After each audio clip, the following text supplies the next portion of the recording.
How to create groups on Onne.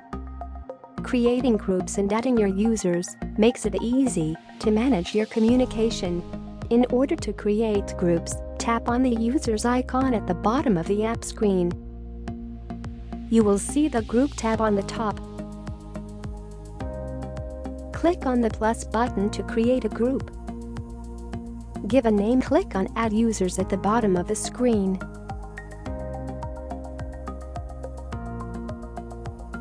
You can add users in two ways.